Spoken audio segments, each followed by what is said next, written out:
사사기 5장 16절부터 31절입니다. 어찌하여 내가 양의 우리에 앉아 양떼를 부르는 피리 소리나 듣고 있는가? 르우벤 지파에서는 마음에 큰 반성을 하였다. 어찌하여 길르앗은 요단강 건너에 자리 잡고 있고 어찌하여 다는 배 안에 머물러 있는가? 어찌하여 아셀은 바닷가에 앉아 있는가? 또 그 부둣가에서 편히 쉬고 있는가? 스불론은 죽음을 무릅쓰고 생명을 아끼지 않고 싸운 백성이요 납달리도 들판 언덕 위에서 그렇게 싸운 백성이다. 여러 왕들이 와서 싸움을 도두었다. 가나안 왕들이 머깃도의 물가 다낙에서 싸움을 도두었으나 그들은 탈취물이나 은을 가져가지 못하였다. 별들이 하늘에서 시스라와 싸웠고 그 다니는 길에서 그와 싸웠다. 기손 강물이 그들을 휩쓸어 갔고 옛강 기손의 물결이 그들을 휩쓸어 갔다. 나의 영혼아 너는 힘차게 진군하여라. 그때의 말발굽 소리가 요란하였다. 군마가 달리는 소리, 그 달리는 말발굽 소리가 요란하였다. 메로스를 저주하여라. 주님의 천사가 말하였다. 그 안에 사는 주민들을 저주하여라. 그들은 주님을 도우러 나오지 않았다. 주님을 돕지 않았다. 적의 용사들과 싸우러 나오지 않았다. 겐 사람 헤벨의 아내 야엘은 어느 여인보다 더 복을 받을 것이다. 장막에 사는 어떤 여인보다도 더 복을 받을 것이다. 시스라가 물을 달라고 할 때에 야엘은 우유 곧 엉긴 우유를 귀한 그릇에 담아 주었다.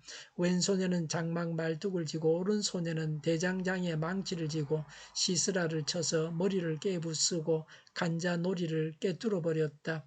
시스라는 그의 발 앞에 꼬꾸라져서 쓰러진 채 누웠다. 그의 발 앞에 꼬꾸라지며 쓰러졌다. 꼬꾸라진 바로 그 자리에서 쓰러져서 죽고 말았다.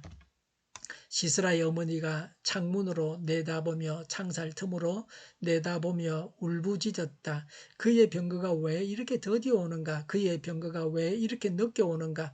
그의 시녀들 가운데서 가장 지혜로운 시녀들이 대답하였겠고 시스라의 어머니도 그 말을 따라 이렇게 혼잣말로 말하였을 것이다.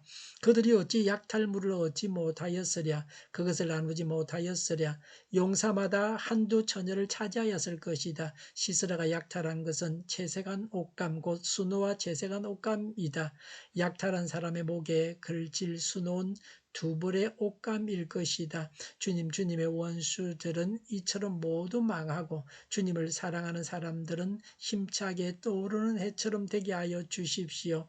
그 뒤로 그 땅에는 40년 동안 전쟁이 없이 평온하였다. 아멘. 세 종류의 사람이 있습니다. 첫 번째는 부끄러움을 당할 자입니다. 16절에 르우벤은 일상적인 생활에만 빠져 전쟁에 참여하지 않아서 크게 반성하였습니다. 17절에 길르앗 단 아셀은 편하게 쉬고 앉아있고 머물러 있다고 책망했습니다. 기름진 땅에서 자기들만 평화를 누렸습니다.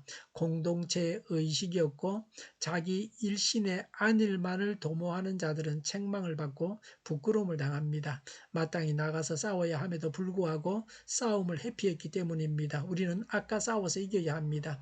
자신과의 싸움에서 싸워서 이겨야 합니다. 23절에 메로스를 저주하여라고 했습니다. 주님의 천사가 말하였다. 그 안에 사는 주민들을 저주하여라. 그들은 주님을 도우러 나오지 않았다. 적의 용사들과 싸우러 나오지 않았다고 했습니다. 자기들만 살겠다고 하는 자는 저주를 받습니다. 왜 저주를 받아야 합니까? 22절에 군마가 달리는 말발굽 소리가 요란했습니다. 다른 사람들은 생명을 걸고 싸우는데 자기만 뒷짐을 지고 있었기 때문입니다. 편한 것만 추구하고 땀 흘려 일하고 피 흘리며 싸우기를 원치 않았습니다. 얌체 같은 자들입니다. 19절에 여러 왕들이 싸움을 도두었으나 탈취물이나 은을 가져가지 못했습니다. 적들은 망하고 말았습니다. 20절에 하늘이 적장 시스라와 싸웠습니다. 우리는 하나님의 자녀들입니다. 우리가 적과 싸울 때에 하나님께서 우리의 적과 직접 싸우십니다. 21절에 하나님은 강물로 적을 휩쓸으셨습니다. 그래서 하나님을 대적하는 자는 망하고 맙니다. 우리가 이룬 승리는 하나님께서 이루신 것입니다. 하나님께서 싸우시지만 사람도 싸워야 합니다. 사람이 싸우지 않으면 안 됩니다. 사람이 하나님께 순종해서 싸워야 합니다. 그럴 때에 하나님께서 직접 싸워주셔서 승리하게 하십니다. 27절에 쓰러진 채로 누워서 죽었습니다. 하나님을 대적한 자의 최후는 이와 같습니다. 하나님을 대적한 자가 누리는 평안은 잠시 동안 누리는 것입니다. 28절에 시스라의 의미가 돌아오지 않는다고 울부짖습니다. 불행은 주위의 사람들까지 불행하게 만듭니다. 29절과 30절에 시스라의 의미는 시스라가 귀한 것을 약탈했다고 혼잣말을 합니다. 시스라는 죽었는데 현실과는 정반대로 생각했습니다.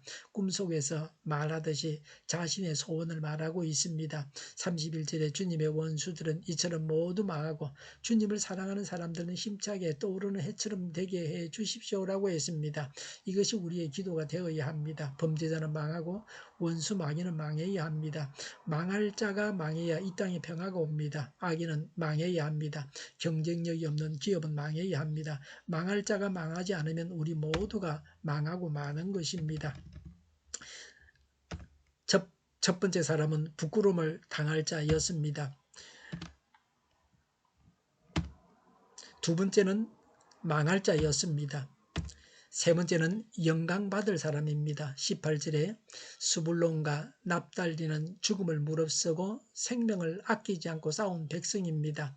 자기를 위해서는 죽자 하고 싸워서는 안 됩니다. 자기 욕심을 채우기 위해서 이렇게 싸워서는 안 됩니다. 보통 사람들은 자기 유익을 위해서 생명을 걸고 싸웁니다. 하나님 나라 건설을 위해서 우리가 이렇게 일해야 합니다. 이렇게 싸워서 이룬 승리는 아름답고 값진 것입니다.